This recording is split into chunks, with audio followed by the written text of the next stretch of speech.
right, now, first off, my opponent stated that Switzerland has one of the highest gun rates and the lowest gun violence. This may be true, but he also didn't state whether or not these were regular guns or the assault weapons that we're talking about. So that's kind of a misleading fact. Next, right now, so from the Washington Post, it stated that we've gone no more than, this year, we've gone no more than 8 days without an incident of a shooting. On 6 days in September, there were 3 shootings or more. So why is this happening? Why are we having so many accidents like this with guns and gun violence? Well, we have 270 to 310 million guns in the country. That's way too many. He's talking about that, our opponents are talking about that there aren't too many assault weapons. Yet assault weapons have killed, since 2013 only, 1,266 people and 3,600 were wounded. This is also from the Washington Post. Next, my opponent brought up that less than 5% who suffer from mental health conditions commit any violence to anyone. Yet at the same time, 79% of mass shootings since 2011 have been from people who have been classified with some kind of mental health condition. So this shows that mental health does play a part within mass shootings.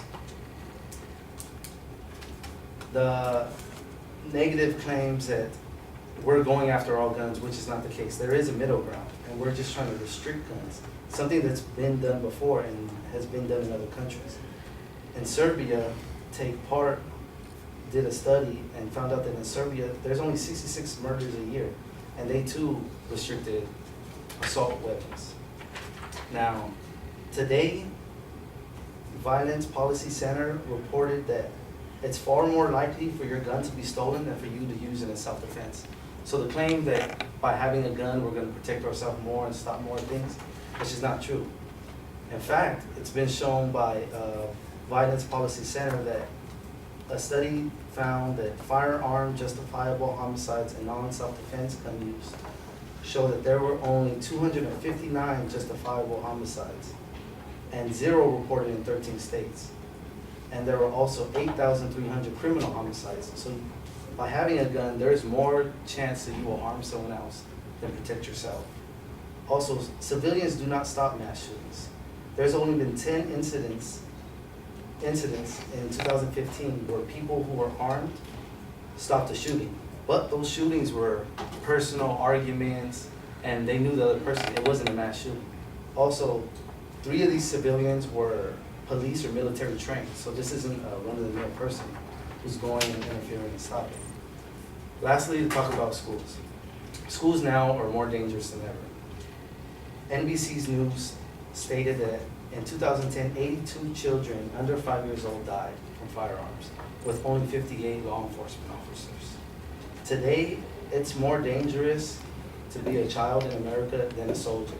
Nearly 3 times more kids, 15,000, were injured by firearms in 2010.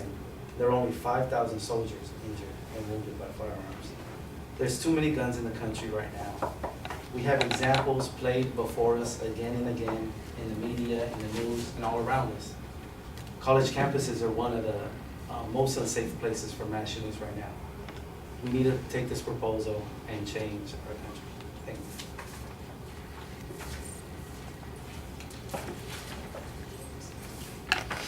you. Thank you.